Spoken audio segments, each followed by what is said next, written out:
Former President Gloria Macapagal Arroyo, Senate President Sherwin Gatchalian, and honorable members of the Senate, House Speaker Faustino D. III, and honorable members of the House of Representatives, Chief Justice Alexander Gesmundo, and honorable justices of the Supreme Court, His Excellency, the Most Reverend Charles John Brown, and esteemed members of the Diplomatic Corps, Executive Secretary Ralph Recto, and honorable members of the Cabinet, First Lady Luis Araneta Marcos, other distinguished guests, ladies and gentlemen, good afternoon.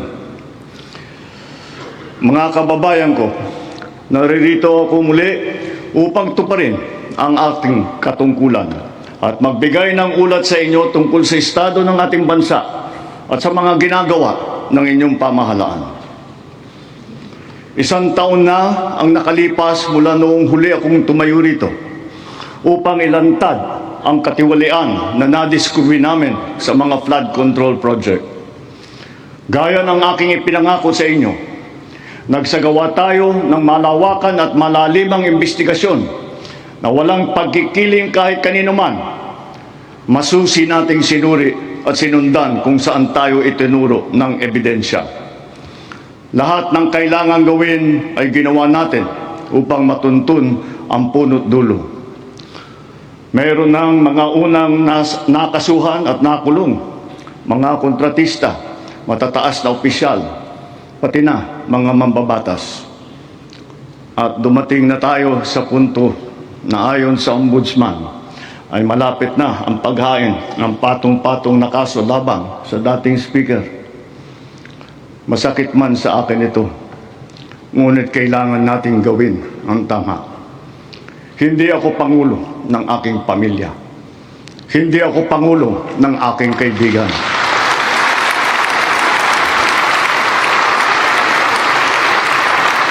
Ako ay pangulo ng Pilipinas at ang tungkulin ko ay sa inyo, ang aking mga kapwa Pilipino.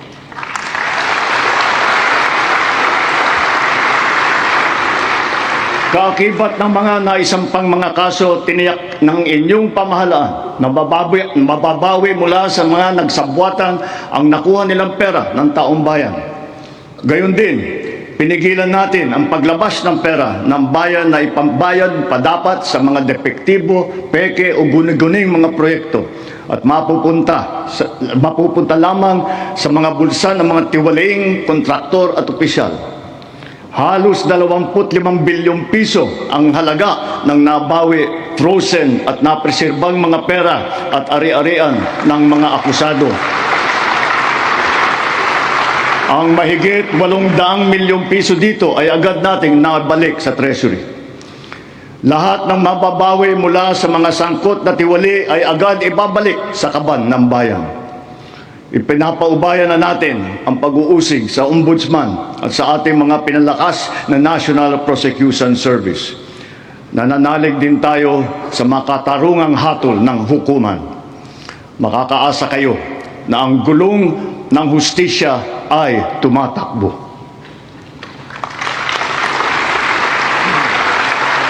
Sa kabila ng mga kaganapang ito, kailangan natin umusad tungo sa pagbabago.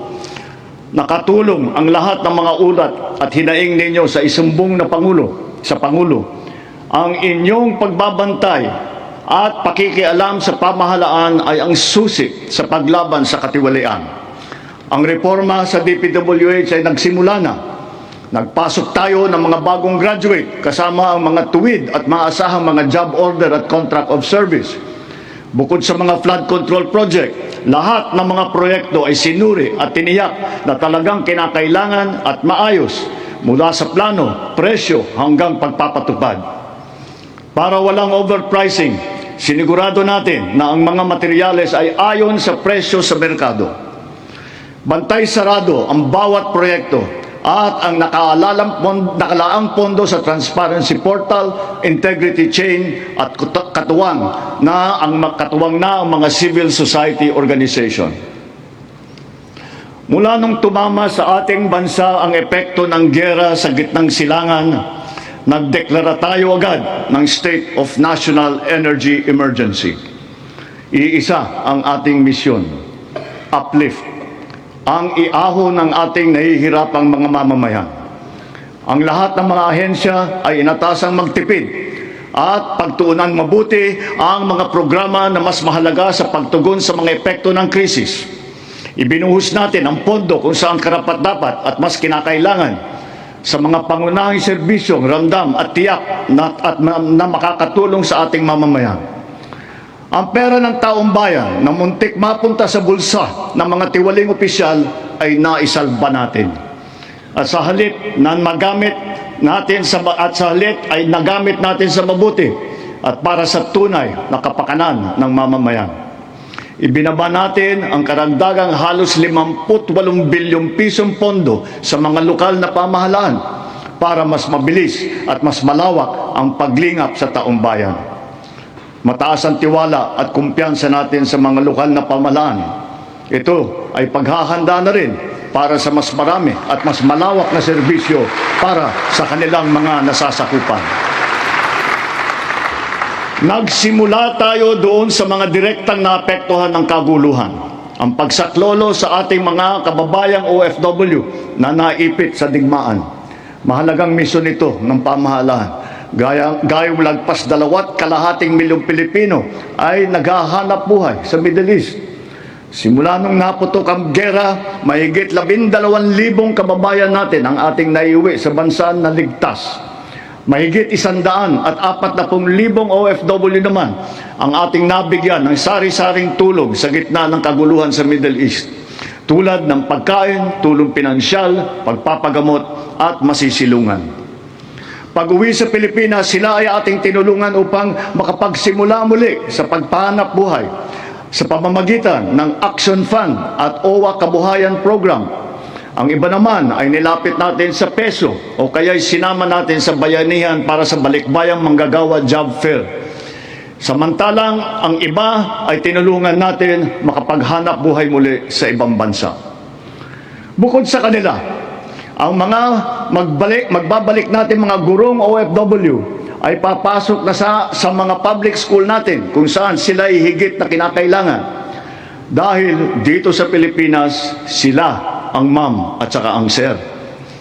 Patuloy ang ating ugnayan sa iba't ibang bansa at ang suporta natin sa mga OFW para sa kanilang kaligtasan.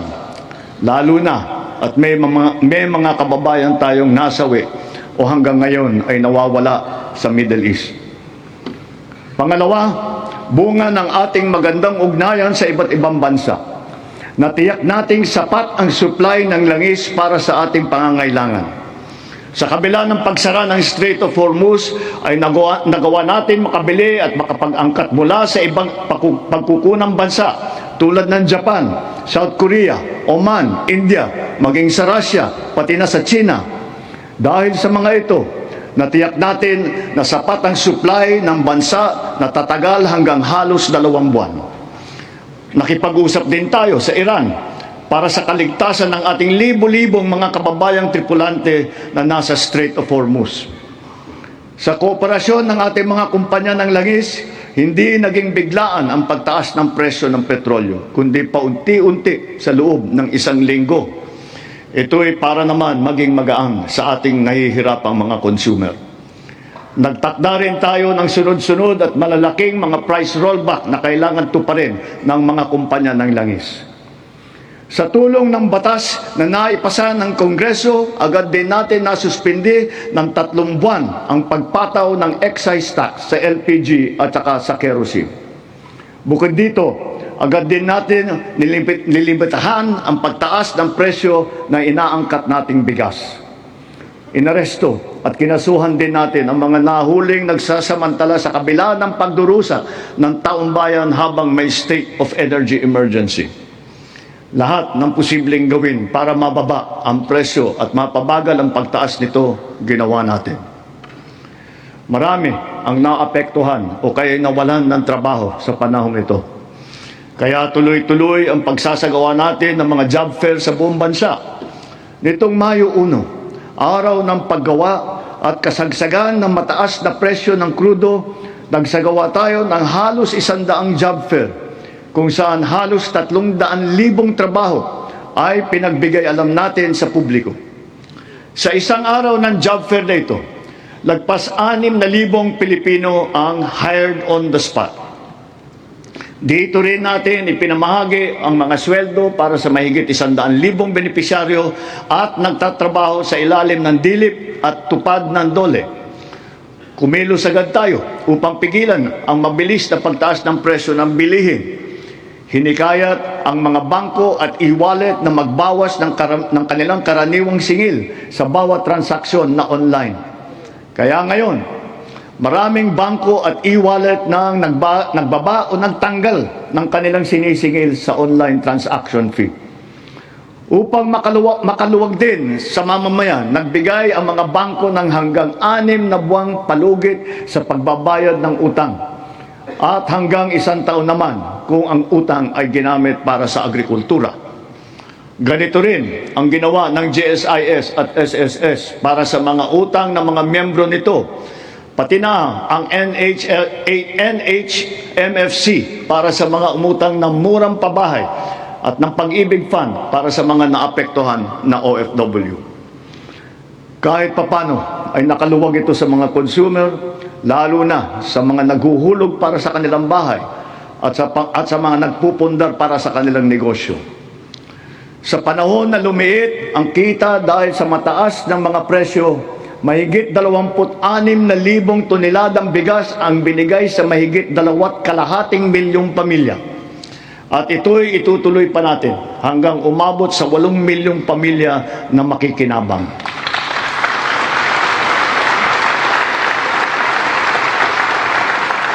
Patuloy pa rin ang programang Benteng Bigas Meron Na. Ito'y nakakapagbigay ginhawa sa mahigit 12 milyong Pilipino sa buong bansa. Ang mahigit 800 nating kadiwa ay nasa buong Pilipinas ay sabay pa rin nakakatulong sa mga namimili at sa mga magsasaka at mangingisda na direktang nakakapagtinda ng kanilang mga produkto. Nagbigay din tayo ng suporta sa halos 2 milyong magsasaka at mangingisda sa kasagsagan ng mataas na presyo ng langis sa ilalim ng Presidential Assistance to Farmers, Fisherfolk and Families o yung tinatawag na PAF.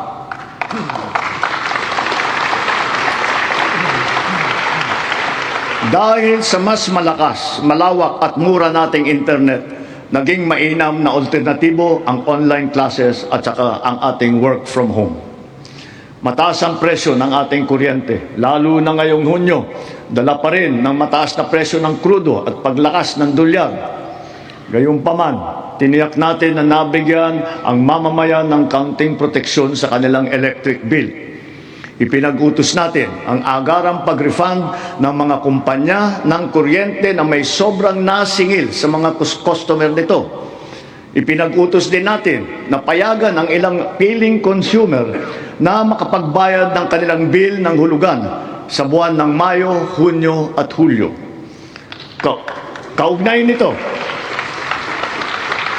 Kaugnay nito, pansamantala nating pinagbawal ang mga pagputol ng linya habang hinuhulugan pa nila ang kanilang bill sa mga buwang ito.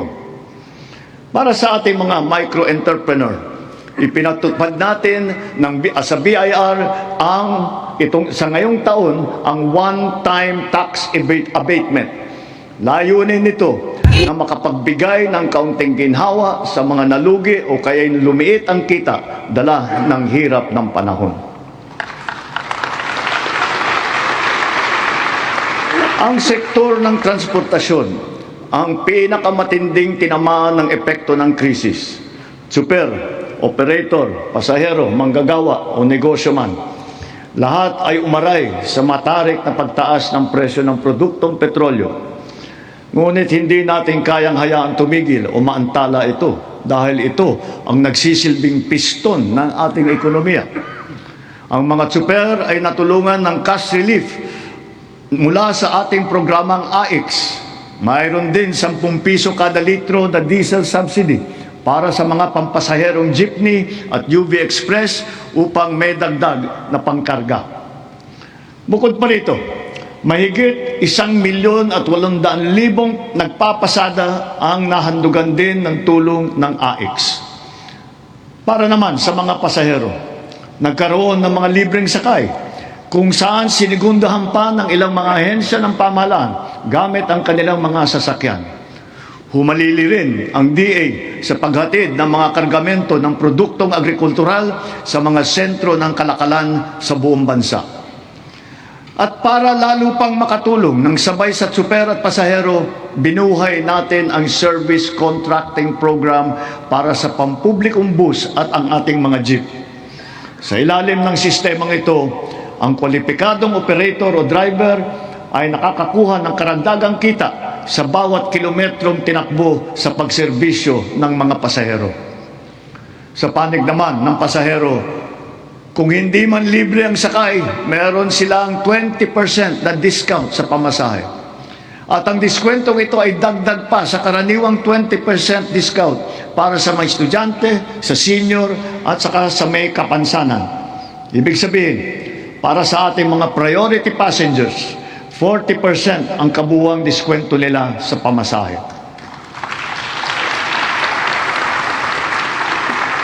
Nariyan din ang tupad, tuloy pasada, kung saan nagkaroon ng dagdag na kita ang mga tsuper na pampasada. Sa mga programang ito pa lang, milyong-milyong Pilipino, driver man o pasahero, ang nakaramdam ng kaunting ginhawa sa kanilang mga biyahe araw-araw mula nang ito'y nailunsad. Dito sa Metro Manila, ang lahat ng mga sumasakay ng LRT2 at MRT3 ay patuloy na nagiginhawaan ng 50% diskwento sa pamasahe. Bukod pa ito sa mga espesyal na diskwento na ating ibinibigay tuwing linggo at mahahalagang kapistahan. Sa ating mga paliparan at pantalan, pansamantala nating binaba ang sari-saring mga bayarin sa paggamit ng mga pasilidad, gaya ng terminal fee, landing and take-off fee, harbor fee, anchorage at berthing fee, pati mga storage fee. Halimbawa, sa Cebu Port, naging libre ang terminal fee. Sa mga palipara naman,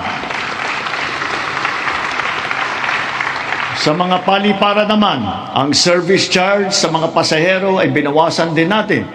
Gayon din sa PITX, ang terminal na nag-uugnay ng Metro Manila sa Katimugan. Sinuspindi natin ng 3 buwan ang pagsingil ng terminal fees sa mga pampasaherong sasakyan. Sa mga expressways naman, sila ay may diskwento sa toll fee na umabot hanggang halos 200 piso. At kapag ang kargamento naman, ay pagsakay ng roro ay produktong agrikultural at sangkap ng pagkain, binaba natin mula 500 ang terminal fee. Ngayon, piso na lang ang sinisingil sa kanila. Sa pagdaan naman nila sa mga expressway, libre ang toll fee ng mga truck na accredited ng Department of Agriculture.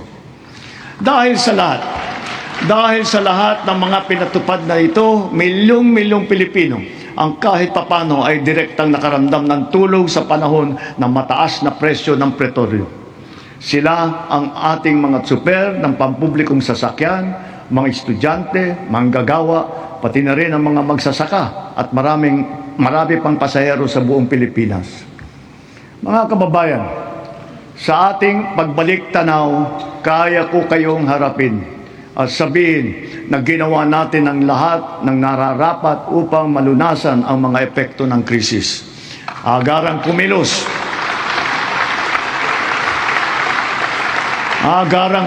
ang buong pamahalaan upang tumulong sa mamamayan. Sa katunayan, tayo pa ay hinahangaan ngayon dahil sa bilis, liksi at pagiging aktibo ng ating pagtugon. Libuang buwan mula sumiklab ang digmaan, ramdam pa rin natin ang bigat ng mga epekto nito sa ating bansa. Hanggang kailangan, asahan ninyo na hindi titigil ang pagsuporta ng pamahalaan. Naglaan tayo ng mahigit 60 bilyong piso para dito hanggang sa katapusan ng taon.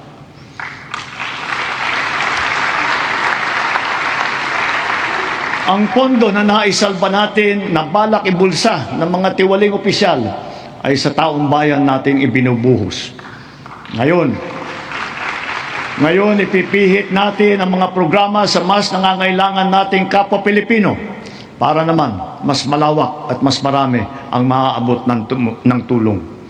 Layunin natin matulungan ng 3.5 milyong benepisyaryo ng 4Ps at walang gutom program, ang 1.5 milyong minimum wage na manggagawa ng miyembro ng SSS at ang 2.5 milyong kababayan nating mahirap na hindi pa naging benepisyaryo ng programang pang-ayuda ng pamahalaan.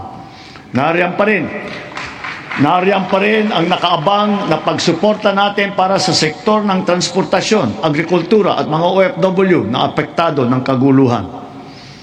Kung susumahin, mahigit 7.5 milyong pamilya na lubos na nangangailangan ang matutulungan natin sa mabigat na kabanatang ito.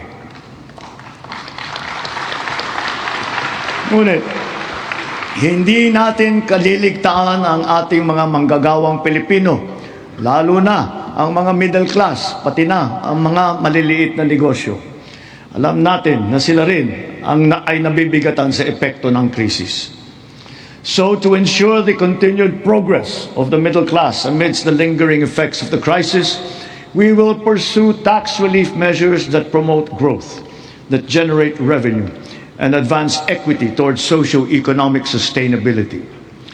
Kaya bilang natatanging proteksyon sa kanila at para mas mapakinabangan nila ang pinaghirapan nilang kita, nananawagan ako sa Kongreso upang maipasa ang batas na magbibigay ng bahagyang ginhawa para sa ating bayaring buwis. Una, palawakin natin ang exemption sa income tax.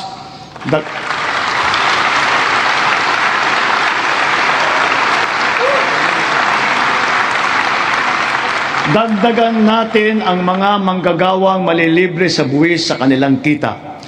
Isasama na natin ang mga kumikita ng hindi lalagpas sa 350,000 pesos kada taon.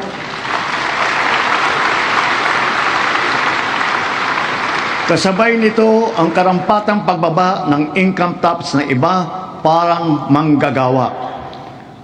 Pangalawa, ang mga maliliit na negosyo ay hindi napapatawan ng minimum corporate income tax.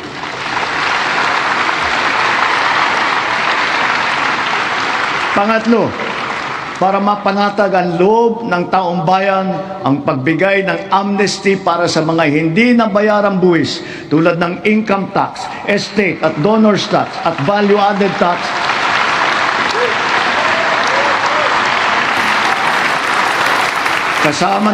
Kasama na rin dyan ang mga multa na kaakibat ng mga ito. Malinaw ang mga leksyon sa atin ng mga nagdaang buwan. Una, ang kahalagahan ng seguridad at katatagan ng bansa pagdating sa enerhiya at sa pagkain, ng ating ugnayan sa ibang bansa at ng bawat mamamayan kahit saan man sila naroroon. Pangalawa, ang abilidad ng pamahalaan na kumilos agad sa angkop at mainam na paraan. At ang ikatlo, ang pagpursigi at pagbatyag ng Pilipino sa kabila ng mga hamong dumadaan. Dala ang mga sariwang leksyon nito, mas maayos at mabilis ang pagresponde natin sa ating mga naging biktima ng sakuna.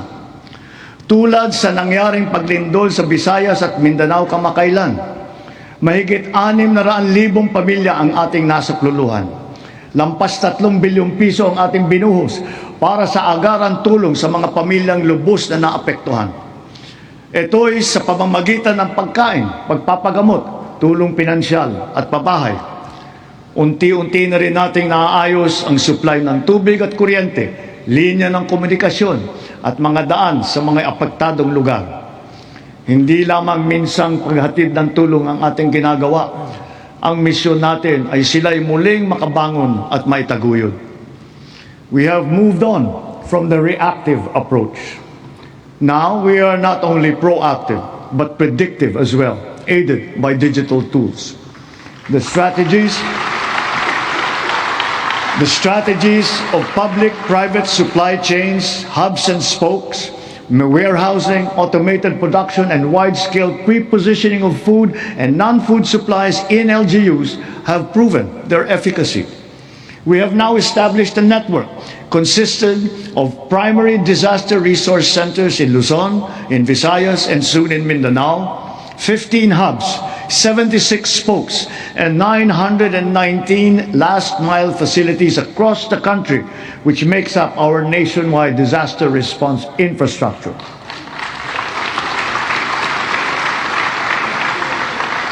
Because of this robust system, delivery of emergency nourishment and relief to target areas is now made possible under 24 hours. Sa panahon ng krisis o kalamidad, handa na ang pamahalaan sa pagpapadala ng mga mobile energy system upang makapaghatid ng emergency power sa mga lugar na nawalan ng kuryente.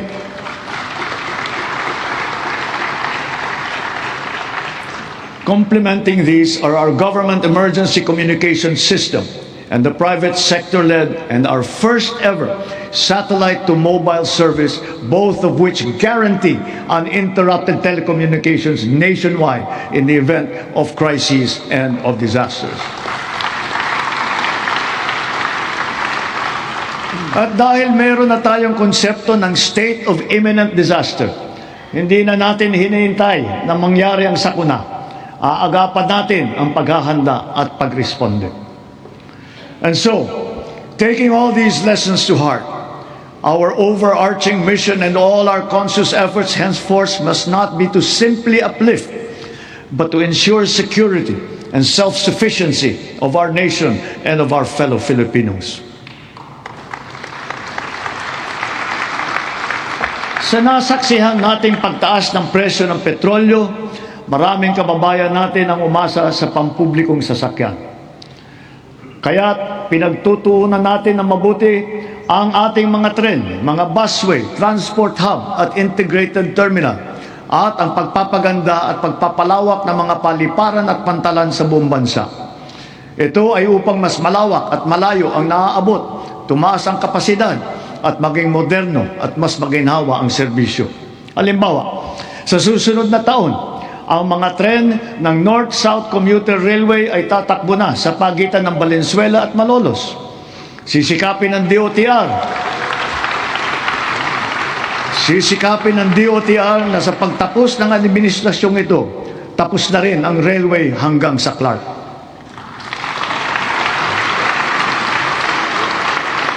Sa susunod na taon, bubuksan na rin ang 12 stasyon ng MRT-7. Matapos ang halos 3 dekada, may bago ng linya ang MRT na tutulak pa hanggang Sacred Heart sa Quezon City mula sa North Avenue. At balang araw, aabot pa ito hanggang San Jose del Monte, Bulacan.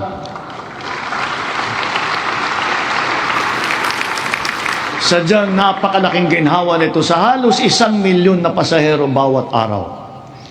Thanks to the recently enacted Accelerated and Reformed Right-of-Way Act, right-of-way issues are now more quickly resolved, removing the biggest choke point in our mass transit development program. Sa kabilang banda, yung unang bahagi ng Cebu Bus Rapid Transit ay bukas na. At yung nasa Ilocos Norte naman ay ating pasisinayaan sa susunod na taon. Ang mga nag-modernize ng mga sasakyan, lalo na ang mga lumipat sa mga hybrid at electric vehicle, ay hindi nakaramdam ng kurot ng pagtaas ng presyo ng petrolyo. Consistent with our clean energy drive, we have encouraged the adoption of electric vehicles. We have removed all tariffs on EVs until 2028 to bring down market prices. And government has also been mandated to prioritize electric vehicles and their refleeting plans. This clean and green policy is two-pronged. It shall also spur growth of our domestic local industries across the EV value chain, specifically those involved in the vehicle assembly and manufacturing of batteries and related spare parts. Mitiin natin na sa pagdating ng 2040, kalahati ng mga sasakyan natin ay EV na. Ang ilang makabagong love bus at ang articulated bus na gagamitin sa Davao City, mga EV na. Ang MB Dalaray naman na pinasayaan natin kamakailan lamang ay isa ring EV na nabuo sa pagtutulungan ng UP at saka ng DOST. Sa darating na panahon, ang ganitong electric ferry boat ang gagamitin sa Pasig River Ferry Service mula Pinagbuhatan sa Pasig hanggang Escolta sa Maynila.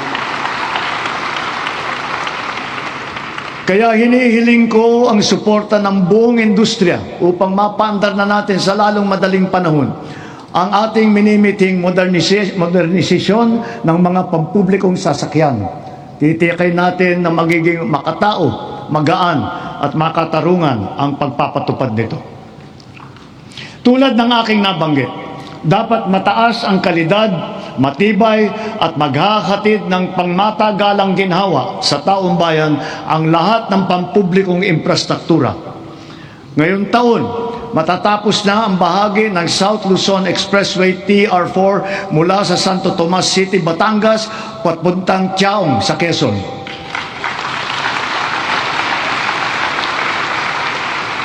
Halos 17,000 motorista araw-araw ang makikinabang dito.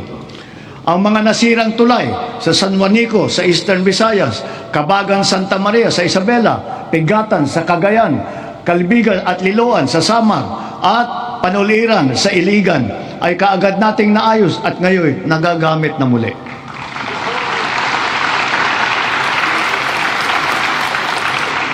Bukod sa 137 evacuation center na naitayo sa buong bansa, magsisimula na ngayon taon ang pagpapatayo ng Ligtas Pinoy Centers. Una doon sa mga lugar na madalas tamaan ng hagupit na panahon, tulad ng Bicol, Eastern Samar, Bukidnon, Davao de Oro. Ang mga gusali na ito ay dinisenyo upang kayanin ang mga malubhang kalamidad tulad ng super typhoon na 340 kilometers per hour, ang lakas ng hangin at ang magnitude na 8.4 na lindol. Ganon din dapat ang taas ng kalidad at tibay ng lahat ng pribadong infrastruktura. Ang lahat ng gusali sa ating bansa ay dapat handa at kayang manatiling matatag at nakatindig laban sa anumang banta ng sakuna at kalamidad. Kaya akmal lamang ng bigyang halaga at pagtuunan ang pag-amyenda ng National Building Code upang maging alinsunod ito sa mga modernong pamantayan. Katambal ng paglaban sa katiwalian, kaugnay ng mga ghost at substandard na flood control project, naglunsad din tayo ng Oplan kontrabaha sa buong bansa. Dito sa Metro Manila, masigasig ang ginagawang paglilinis ng mga estero at imburnal sa pangunguna ng MMDA. Nakakatulong ang mga Cash for Work program sa malawakang paglilinis na mahigit 200 estero at waterway mula sa Luzon hanggang Mindanao, sa Ilocos Sur, sa Cagayan, sa Camarines Sur, Negros Occidental, Cebu, Capiz, Iloilo, Lanao del Norte, Maguindanao del Sur, Misamis Oriental at Bukidnon. Sa kabila ng mga ginagawa natin ito, kailangan pa rin nating iwasto ang ating pamamaraan sa pagtapon ng basura. One systemic intervention is to update our 25-year-old Ecological Solid Waste Management Act, aligning it with modern waste management practices such as waste-to-energy and waste treatment technology.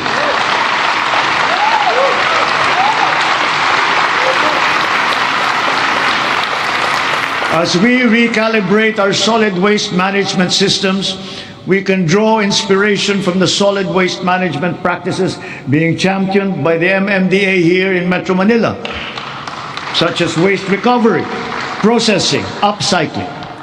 For example, what used to be the Carmona Sanitary Landfill of the 1990s is now the MMDA Nature Park. And more than a multi-purpose green space, it shall soon be the base of its high-level disaster preparedness training and simulation exercises. Gayon din, ang ating sistema ng agrikultura ay pinapatatag natin upang magarantiya ang ating supply ng pagkain at maipababa ang presyo nito para sa lahat.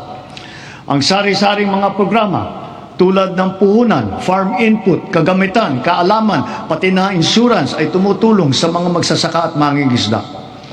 Kaya mula noong 2023, patuloy na tumataas ang produksyon ng bansa. Lumalakas ang cropping intensity, dumadami ang ani tulad ng palay, mais, asukal, baboy at manok. Dala ito ng malakas na buhos ng suporta sa sektor, ang gumaganda at lumalawak na sakop ng infrastruktura at sistema ng irigasyon at tumataas na antas ng mekanisasyon. Nagbubuklod na rin ang mga magsasaka at mangingisda at nabibigyan ng makabagong teknolohiya, binhi at mga pasilidad ng kagamitan. Ilan sa mga ito ay ang 145 rice processing system, 3 malaking cold storage facility at halos 40,000 makinarya. Ang mga taniman naman ng niyog ay dumadami at lumalawak din, dala ng ating programa na malawakang pagtatanim sa buong bansa. Nakapagtanim na tayo ng 18 milyong puno at layunin po natin na sa pagkatapos ng administrasyong ito, makakapagtanim tayo ng 100 milyong puno ng niyog sa Pilipinas.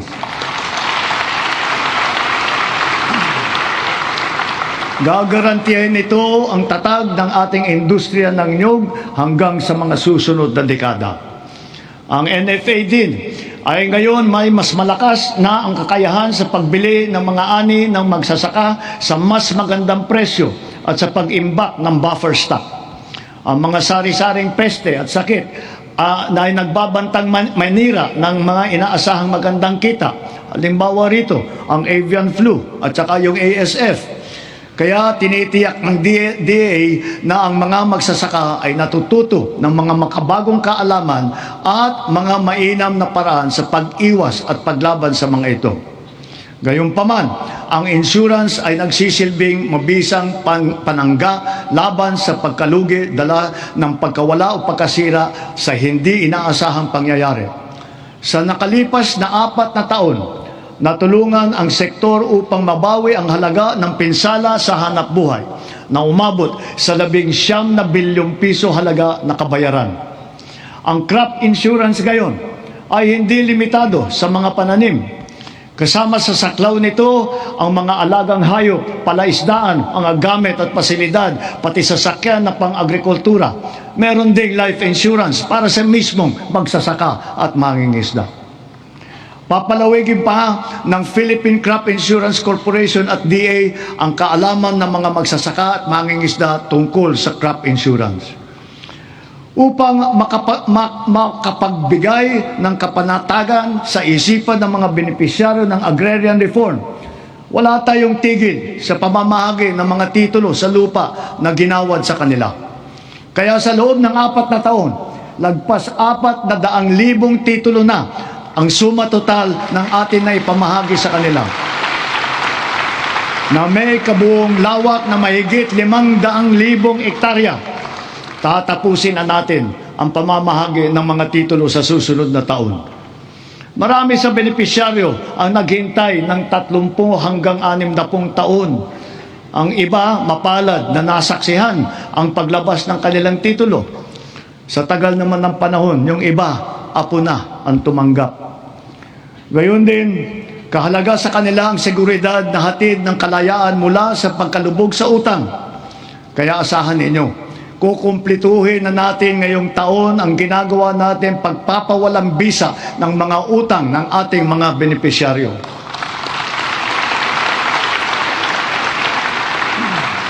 Sa kabila ng mga ito, patuloy pa rin ang suporta ng DAR sa reformang agraryo tulad ng irigasyon, mga daan, makinarya at mga pautang para sa mga benepisyaryo nito.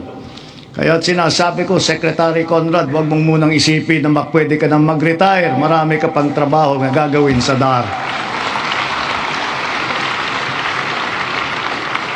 Ang mga nagdaang buwan ay nagpaalala sa atin na kailangan natin paramihin ang pinagkukunan natin ng kuryente.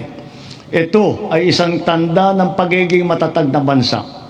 Kaya't kasalukuyan nating binabantayan at tinututukan ang 200 proyekto na matatapos hanggang sa dulo ng administrasyong ito.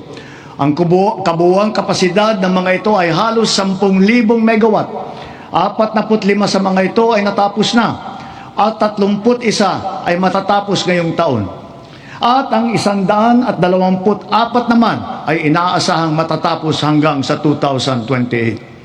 Dagdag pa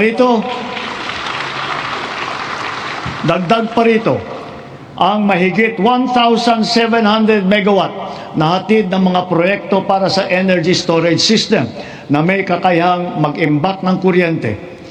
Karagdagang seguridad ito sa 2028 para sa halos 30 milyong kabahayan at mga industriya sa bansa. Ang mga proyektong ito ay napabilis ng dahil sa mga bagong patakaran at proseso ng nagpapadali ng pagnegosyo dito sa ating bansa para sa mga Pilipino at dayuhang negosyante.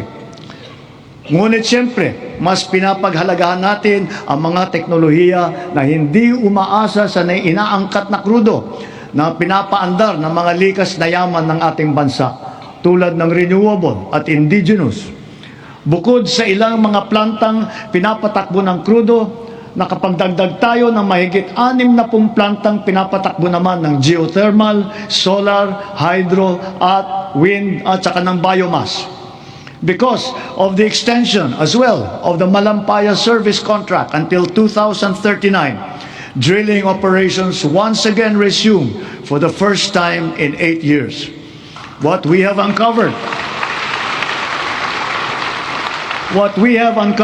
is truly a national treasure. An untapped reserve of 222 billion cubic feet of natural gas, which bodes well for the continuous production of our premier gas field until 2034. To put it in context, 222 billion cubic feet of natural gas is sufficient to power 1.6 million households for the next 8 years until 2034. Inspired by this development, we have already awarded a total of 14 petroleum service contracts in Luzon, Visayas, and Mindanao. By far, this is the highest number of such contracts ever to be awarded during a single term of any president in our history.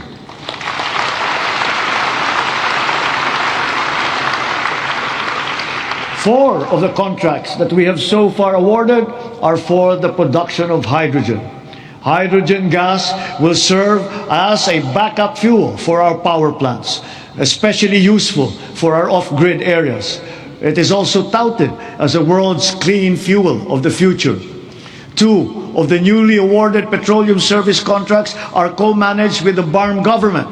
This is the first time in our political history. BARM is now firmly set to pursue its strategic vision of energy security and total electrification for and in the Bangsamoro region.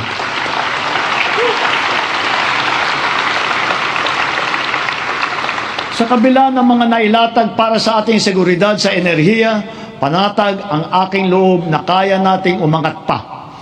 We have begun to embark on the establishment of hydrogen power plants. Multiple projects are now in their pre-developmental stage in Marinduque, in Masbate, Zamboanga, Sibugay, Basilan, and other potential areas. Pushing the envelope further, perhaps it is time for us to revisit nuclear energy production.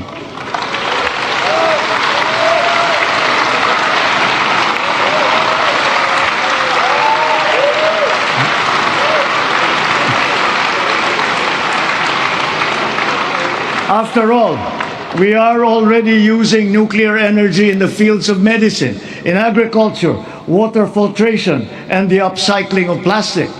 We are confident in its capacity to reinforce our energy security and to bring down the cost of electricity in our country. Titiyakin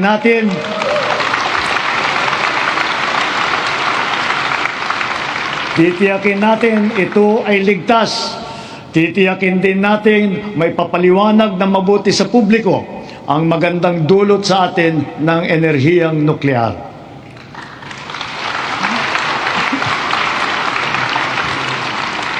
Mga kababayan, sa lahat ng mga ginagawa natin sa sektor ng enerhiya, malinaw din sa pamahalaan ang hinaing ng taong bayan na pababain ang presyo ng kuryente sa bansa.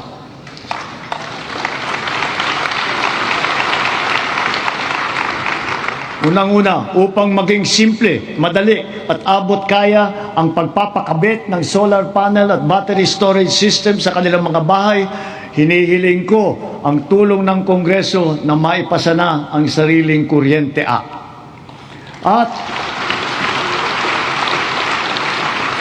At kung pagbawas ng presyo ang usapan, sa aking palagay, panahon na para tanggalin na natin ang systems loss na pinapasa sa consumer.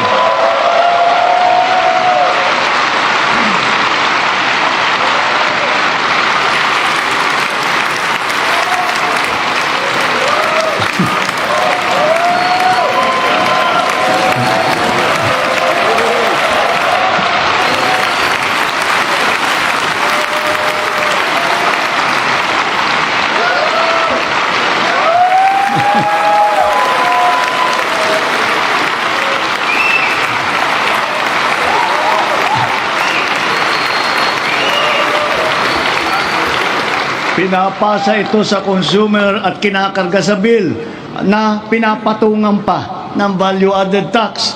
Hindi naman kasalanan ng consumer kung bakit nagkaroon ng systems loss. Kaya hindi naman tama na kailangan sila pa ang pagbabayarin dito. Therefore, we, the people, we demand for the immediate amendment of the EPIRA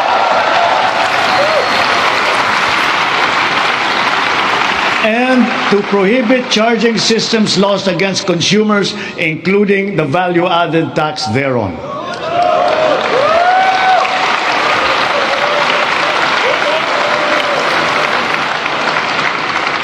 Noon nagsimula ang administrasyon, nilatag na natin agad ang pambansang polisiya sa social protection floor na magtitiyak na may pangsalo at paglingap sa ating mamamayan, lalo na sa oras ng pangangailangan.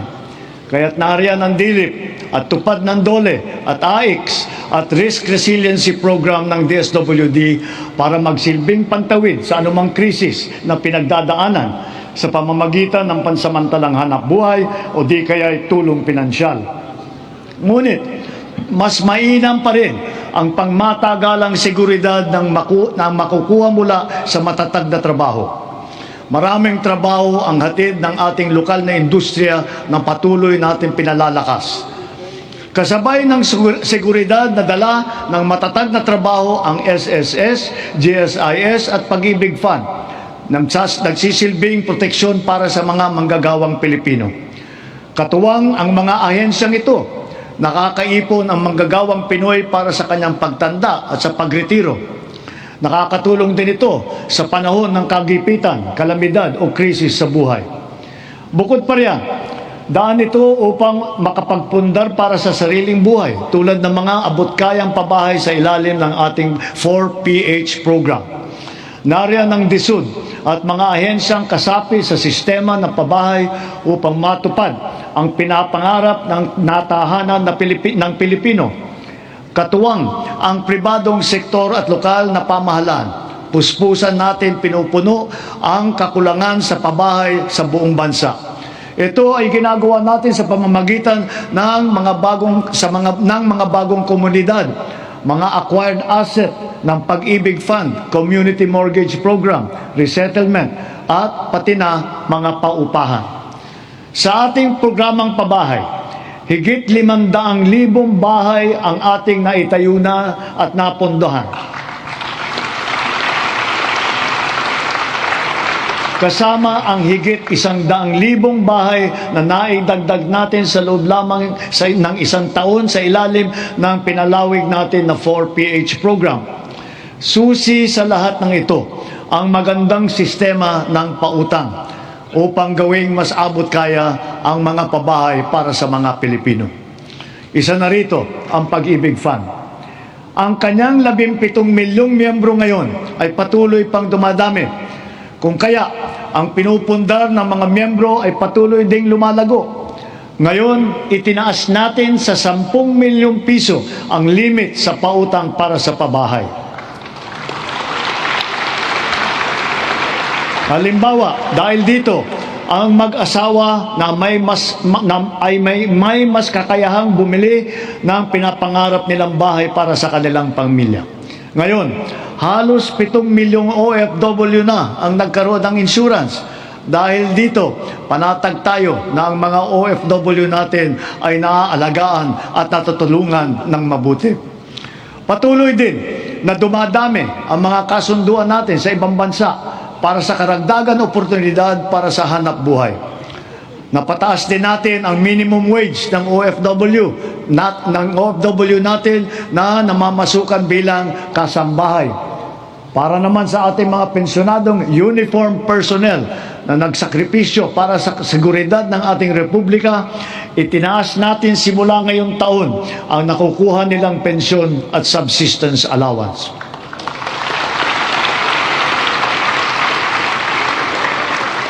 Bilang dagdag tulong naman sa mga pensyonado ng SSS, pinaaga natin ang 10% pagtaas ng kanilang pensyon simula Hunyo na dapat sana ay nakatakda pa sa Setyembre. Mula nung nag-umpisa ang administrasyon, humigit kumulang 44 na milyong Pilipino na ang protektado ng SSS. Mahigit 80,000 sa kanila ay mga tsuper, mga tindero, tendera, gig worker, mga job order at contract of service at iba pang mga nasa informal na sektor. Ang mga contract of service at job order ng pamahalaan, ipinagpatuloy natin ang kanilang mga serbisyo. Naglaan pa tayo ng karagdagang sahod para sa kanilang paghulog sa SSS, Pag-ibig at PhilHealth bukod sa iba pang mga benepisyo. Misyon natin na mas marami pang Pilipino ang makakasapi sa SSS, lalo na ang informal na sektor at mga self-employed na tulad nila. Kaya nananawagan ako sa buong sambayanan. Huwag natin ipagwalang bahala ang seguridad na handog ng SSS, pati na ang Pag-ibig Fund. Tiyakin po natin na ang wasto at buwanang paghulog para sa mga ikabubuti ng ating mga kinabukasan. Maganda ring balita na dumadami sa ating mga kababayan ang kumukuha ng insurance at pre-need mula sa pribadong sektor. Mainam din itong pagpundar para sa kinabukasan. Ito ay para sa lahat ng Pilipino. Ginawa rin itong mas abot kaya dahil sa mga micro-insurance plan ngayon na nasa merkado. Ito yung mga rehistrado at lehitimo. At mas maganda rin balita sa ating kabataan. Sa kanilang murang edad ay nagbubukas na ng mga account sa bangko o kaya sa digital payment app. Hikayatin at turuan natin silang mag-impok at magpundar para sa kanilang kinabukasan. Gayunpaman, edukasyon pa rin ang siyang pangunahin nagtataguyod ng kakayahan. Kung kaya ito ang nangunguna sa listahan ng administrasyong ito.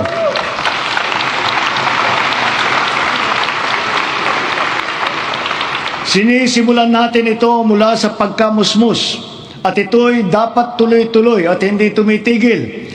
Kaya dapat nakakintal sa puso't isipan ng mga Pilipino ang lifelong learning at continuous self-improvement. Ang nagdaang mga buwan ay nagpaalala sa atin na mahalaga ang reskilling at upskilling ng ating mga manggagawa. Napatunayan natin ang kakayahan ng mga senior high school graduate natin sa mga isinagawa natin bagong Pilipinas Serbisyo Fair nitong Marso. Mahigit 1,200 senior graduate ang naging hired on the spot. Maaari na rin sila ngayon mag-apply para sa mga bakanteng unang baitang na posisyon sa pamahalaan. Ngunit, patuloy pa rin natin pinalalakas ang curriculum ng senior high upang lalong maihanda ang estudyante para sa tunay na mundo. Pinaigting ang work immersion para maranasan nila ng personal ang paghahanap buhay sa kanilang gustong larangan. Panatag ang ating loob sa edukasyon pagkatapos ng senior high dahil sa patuloy na pagtaas ng kalidad ng kolehiyo sa ating bansa. Noong 2022, ang mga kolehiyo natin na pumasok sa World University Rankings for Innovation ay 12 lamang. Patuloy po nating ipinataas ito bawat taon. Ngayon, 140 kolehiyo na ang pumasok na sa World University Rankings.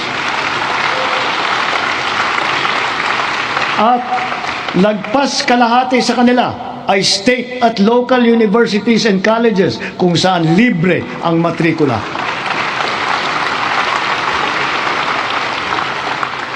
Para mahikayat ang kabataan na magtapos ng kolehiyo, ang tanggapan ng Pangulo ay naglaan ng 100,000 piso para sa 5 estudyante sa bawat barangay sa buong bansa. Sila ngayon ang ating presidential scholar. Mabisang pambato rin sa buhay ang mga programa natin sa TechVoc o TVET.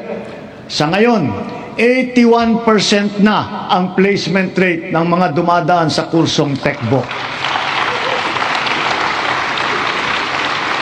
Halimbawa, sa programang Super Scholar at ang programa Entrepreneur, naturuan ang mga driver na panibagong kaalaman na sa kanilang iba't ibang pangkabuhayan. Sa programa naman ng DOLE at DA, mahigit 10,000 magsasaka at mangingisda sa buong bansa ang matuturuan na rin sa mga bagong kaalaman.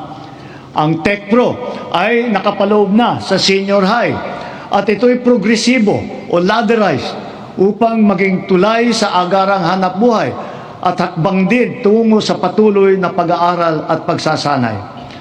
Maaring gamitin ng isang TVET graduate ang kanyang national certificate bilang pundasyon upang maituloy pa ang pag-aaral hanggang maging ganap itong kolehiyong diploma. Halimbawa, ang electrical installation and maintenance sa senior high, maaring magtuloy sa electrical engineering balang araw. Ang caregiving, pwedeng ituloy sa nursing. Sa kabilang banda, kahit graduate ng kolehiyo ay maaaring kumuha ng NC upang tumahak ng ibang larangan o kaya'y magnegosyo.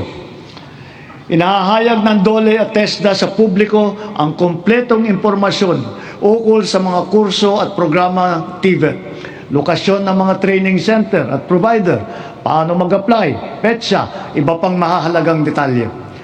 Malaking tulong ngayon ang TESDA Passport na bunga ng digitalization ng inyong mga serbisyo. In line with our digital transformation drive, our DICT continues to train our tech-savvy citizenry in high-impact tech skills to help them stay competitive in this ever-evolving field. AI is here to stay, and so we adopt it to harness its potential to enhance critical sectors, from our educational system to our industries. We have launched massive training programs for AI readiness, which have reached at least 1.8 million individuals, students, parents, and teachers alike. This success inspires confidence to further scale up our initiatives for AI literacy across all sectors. We must ensure our global competitiveness. Within and beyond the academe, we must inculcate in our youth the virtues of critical thinking, innovativeness, creativity, as well as the ability to find solutions to problems. Our targeted scholarships and funding grants are all aimed to encourage these trailblazing traits. Contests such as Young Creative Challenge, the NICE, and the Philippine Innovation Awards recognize their talent and their hard work. At the same time, we have to do more to protect our children. We must protect them from the harmful influences and forces that exploit their vulnerability. The corrosive influence of fake news, the unfettered exposure to pornography, even to minors, the constant depiction of casual violence, and the toxicity and hate culture pervasive in social media. These pernicious influences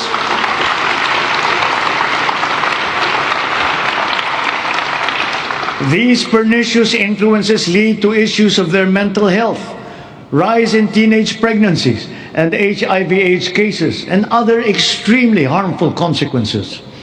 We must all assume a community responsibility for our young people's protection. Ang mga nasawi na ating mag-aaral kamakailan, dala ng karahasan at kapabayaan, ay nag-iwan ng malaking puwang sa kanilang pamilya at mapait na aral din para sa ating lahat. Sa mga magulang at kaanak ng mga nasawit at nasaktan dahil sa nangyaring karahasan sa mga paaralan, tanggapin po ninyo ang aming taimtib na pakikiramay.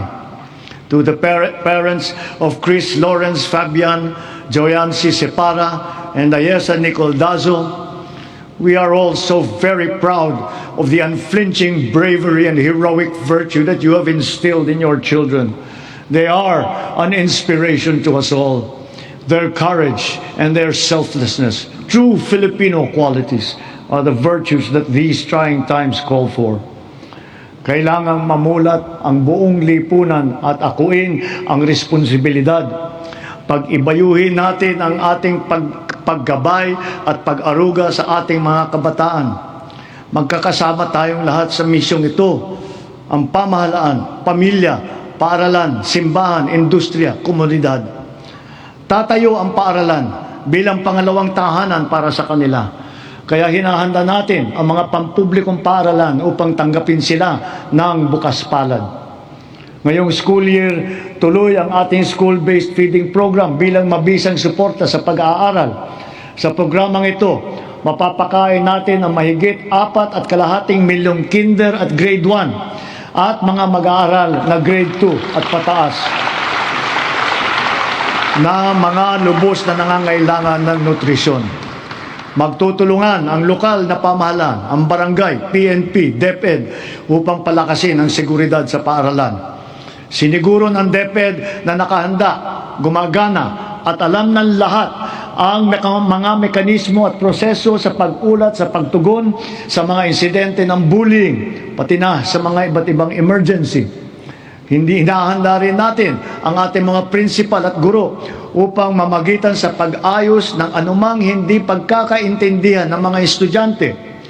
Sa tulong ng unang batch ng 10,000 school counselor associates na ipapasok natin sa mga pampublikong paaralan, ang mga anak natin ay meron ng malalapitan para sa angkop na payo sa anumang mabigat na pinagdadaanan sa kanilang isipan.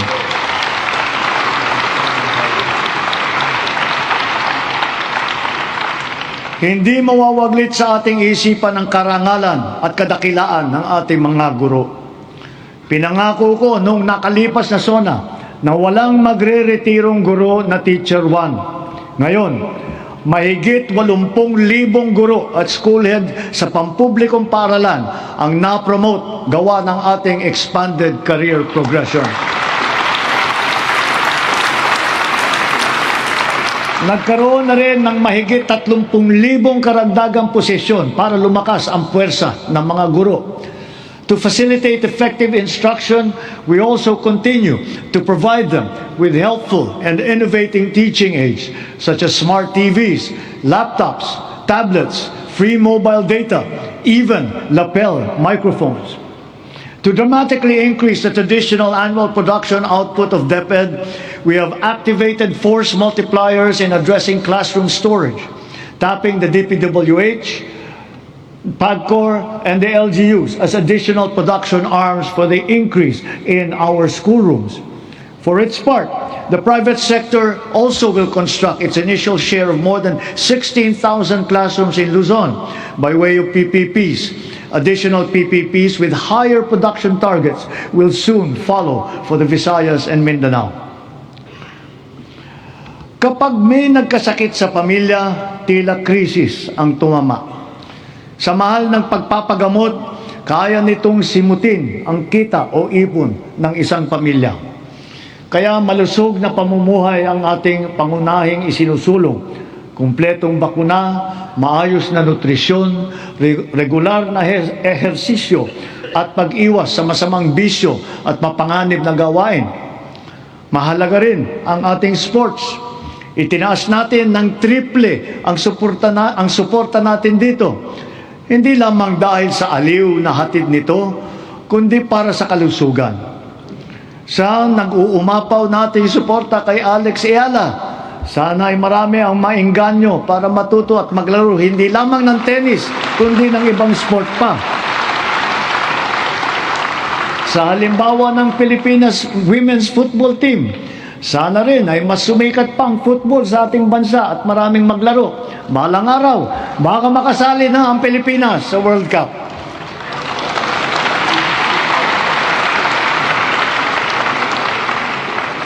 Ang ating sistema ng universal healthcare ay ang pangunahing seguridad sa kalusugan ng bawat Pilipino, katuwang ang DOH at saka ang PhilHealth. Daig ng maagap ang masipag. Ito ang layunin ng ating YAKAP program. Ilayo ang Pilipino mula sa sakit at tugunan ng maaga ang nagbabadyang karamdaman. Sa taong ito, 4.5 milyon na ang nakapagpatingin mula sa 25 milyong Pilipino nakarehistro sa programang ito. Hangad natin, mas maraming klinika pa ang makakasapi sa YAKAP upang mas marami pa ang pagpipilian ng ating mga mamamayan. Sa kaugnay nitong gamot program, ang miyembro ng PhilHealth ay makakakuha ng kailangang gamot mula sa mahigit 2,000 accredited na provider. Ang bawat miyembro ay may benefit limit pa na 20,000 piso kada taon. Ngayon, 75 na ang mahahalagang gamot na kasama sa listahan ng programang ito. Meron diyang antibiotic, laban sa asma, alta presyon, kolesterol, para sa diabetes, sa ubo, lagnat, at iba pang mga sakit na kadalasang nararamdaman. Sa 7 buwan ng taong ito, mahigit 300,000 kababayan natin ang nakinabang dito. Bukod sa programang ito ng PhilHealth, ang bilang ng mga gamot na tinanggalan natin ng value-added tax ay umabot na sa mahigit 2,000. Mahigit 700 dito ay laban sa cancer, mahigit 500 ay para sa altepresyon, mahigit 600 naman ay laban sa diabetes at para rin sa mental health. Sa buwis na ito na ating tinanggal, ang side effect dyan ay mas mababang presyo nito sa butika.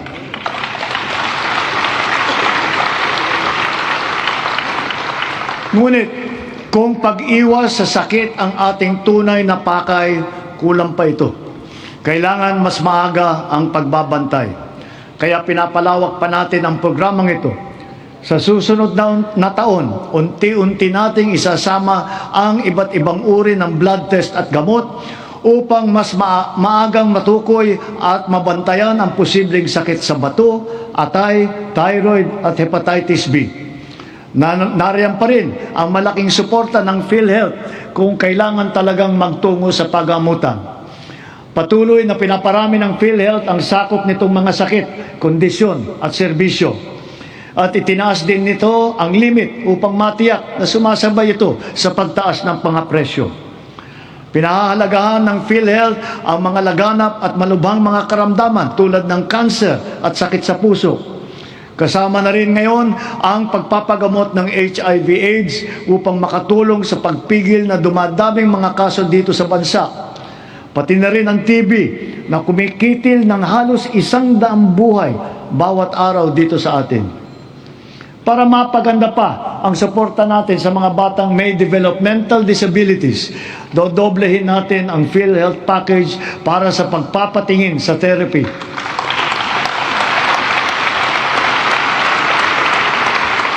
Dadamihan din natin mula sa 70 hanggang 150 ang bilang ng therapy session na sakop ng PhilHealth.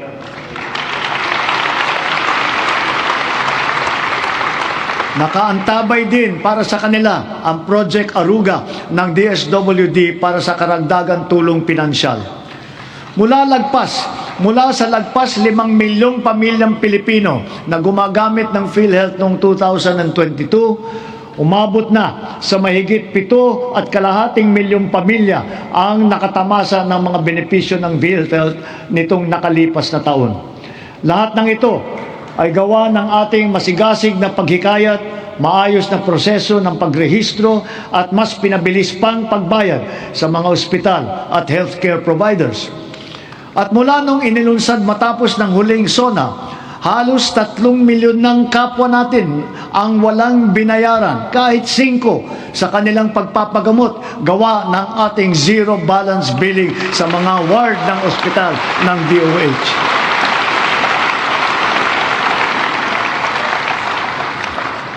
Siyempre, hindi natin makakaligtaan ang maaasahang medical assistance o MAIP. Mas marami na ang ospital na sakop nito. Mas pinadali pa ang proseso.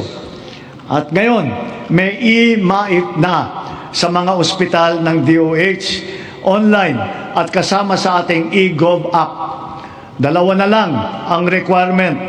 Wala na ring GLGL, kaya hindi na kailangan pumila o magmakaawa pa sa sino mang politiko.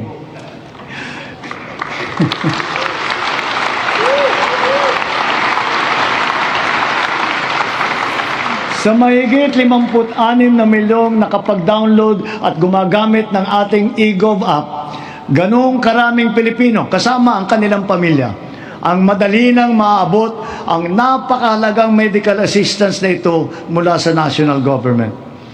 Kung kaya't sa puntong ito, mahigit 8 milyong pasyente na ang natutulungan ng maaasahang MAIP. Sa ating ginagawang mga pagbabago, mas marami pa ang matutulungan nito, anumang antas sa lipunan. Paraan natin ito upang mapakinabangan ng mamamayan ang buwis ng kanilang binabayaran. Malaking bahagi ng naisalba nating pondo mula sa korupsyon sa flood control project, binuhos po natin sa edukasyon, sa pagkain, sa DOH, PhilHealth at sa MAIP. Para talagang makatulong, makapagpagaling at makapagpalakas ng katawan ng Pilipino.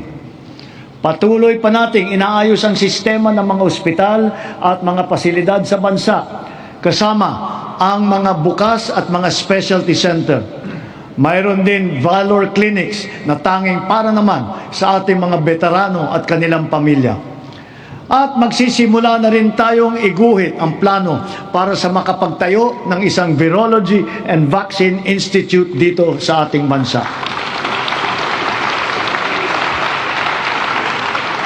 Kasabay nito, ang hanay ng mga dalubhasa sa larangan ng medisina at kalusugan ay dumadami na rin. Mula nung magsimula tayo, mahigit dumoble ang kumukuha ng medical scholarship kapalit ng obligasyon na maglilingkod sa mga pampublikang ospital sila balang araw. Sa kanilang pinamamalas na serbisyo publiko, ang ating mga doctors to the barrios ay nagsisilbing huwaran sa ating mga susunod na henerasyon ng mga Pinoy na doktor.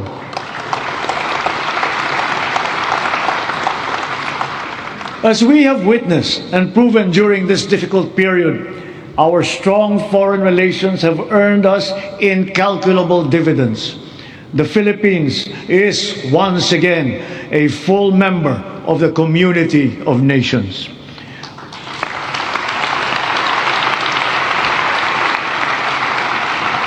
Our vigilant trade facilitation efforts have resulted in integrating our country into the international free trade network that is the widest and most active one that we have ever had in our history. It has yielded transformative economic agreements such as the Regional Comprehensive Economic Partnership. And now we are set to seal yet another promising comprehensive economic partnership agreement, this time with the United Arab Emirates. Because of these international engagements, the Philippines now has 23 free trade agreements in force or under active negotiations with other countries.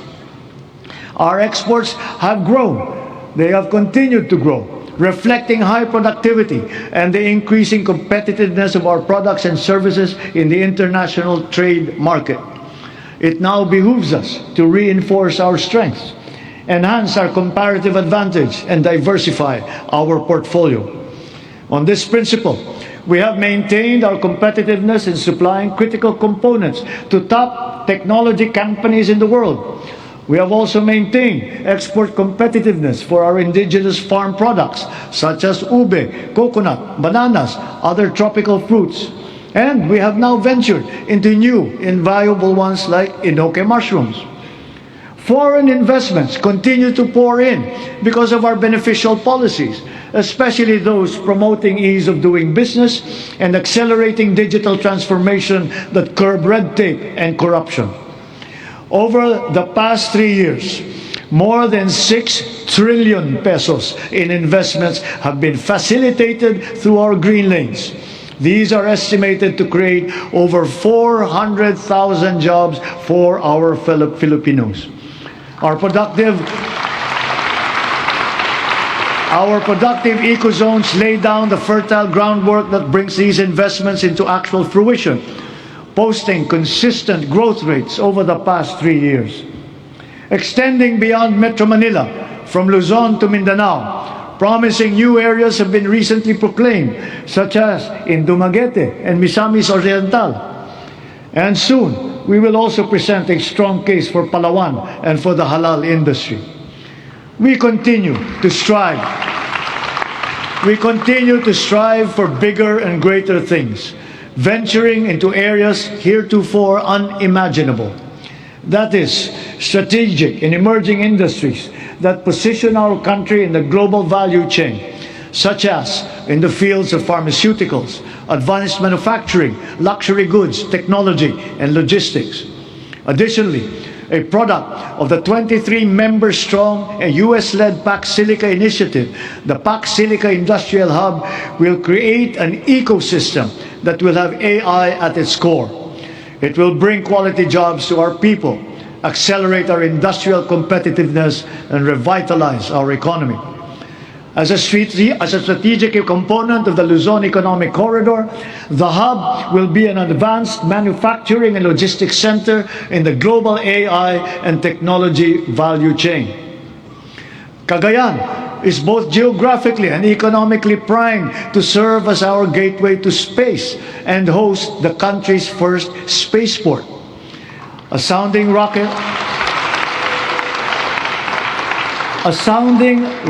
launch test is slated for next year. Yes, we are going to launch a rocket into space. This we will do in partnership with a South Korean aerospace company. We do not have to look or sail very far to find dependable allies.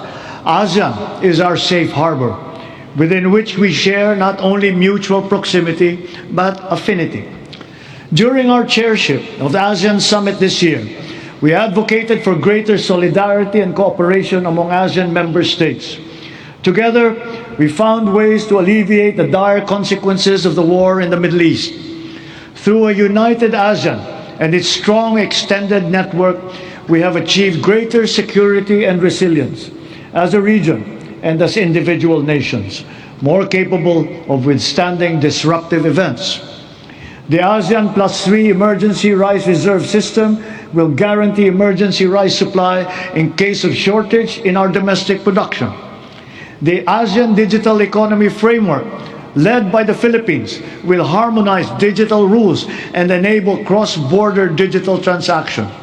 It will accelerate the growth of our local tech sector, enable fintech and digital banking solutions, and support financial inclusion, especially for small enterprises.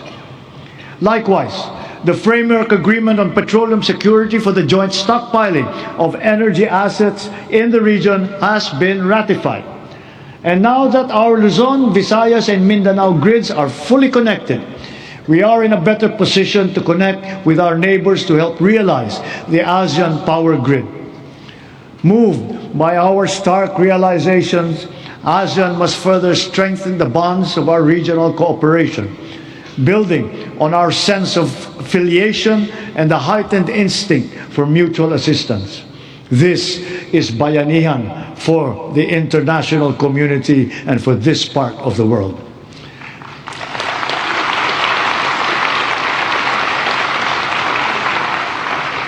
And more significantly, we in ASEAN joined by the entirety of Filipinos who by nature are peace-loving, re-echo our unified appeal for an end to violent conflict. We appeal to all parties for a heightened sense of community, to a return to the table, armed only with a genuine desire for peace and for normalcy. True diplomacy builds, violent conflict only destroys. Peace and order are the foundations of security for our country, for our region, for the world. A long but worthwhile 15 years since its signing, we are now ready to formalize a historic completion of the government's peace pact with the CBA-CPLA. And in accordance with the Republic Act number 12317, the BARM electorate is now poised to partake in BARM's first regular parliamentary election.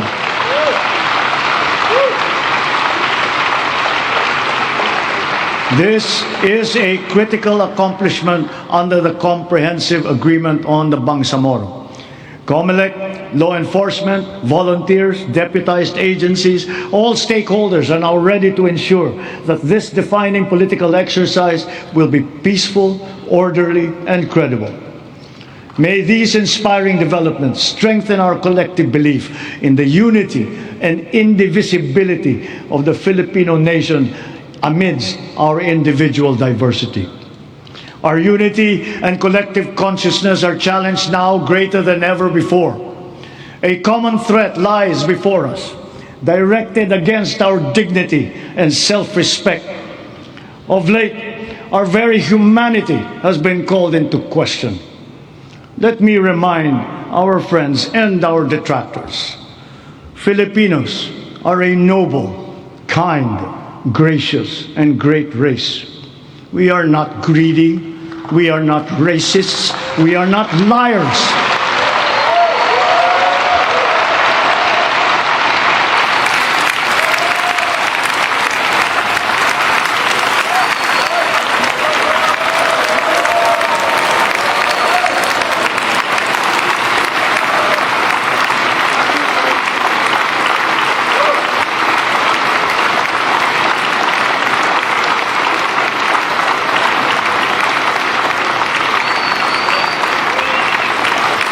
We are respectful and we are dignified. We are Filipinos and we do not yield.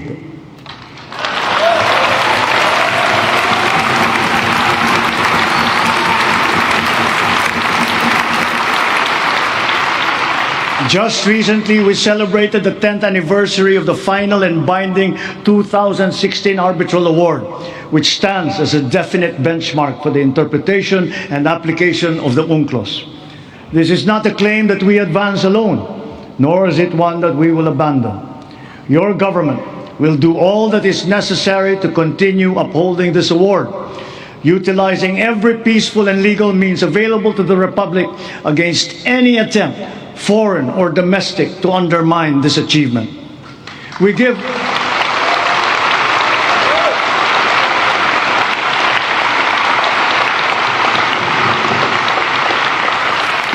honor to our armed forces, the Coast Guard, even our fisherfolk, who all continue to patrol and ply our seas in the face of great risk.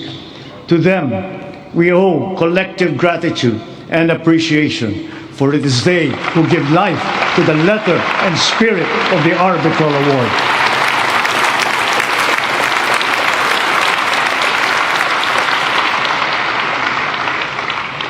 Mga kapwa kong Pilipino, sa ganitong mga banta sa ating seguridad, sa loob at sa labas ng bansa, tayo'y tumindig ng taas noo at magkapit-bisig.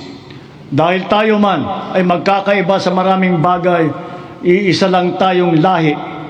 Tayong lahat ay Pilipino, Pilipino sa diwa, Pilipino sa dugo. Manaig nawa ang pagkakaisa at ang pagmamahal natin sa inang bayan at sa kapwa Pilipino. Sa bagay na ito, hindi tayo magkakatunggali. Tayo ay magkakabigkis tulad ng ating pinamana sa ating buong kasaysayan. Sa mga pang-aalipusta hindi tayo matitinag. Sa manlulupig, hindi tayo pasisiil.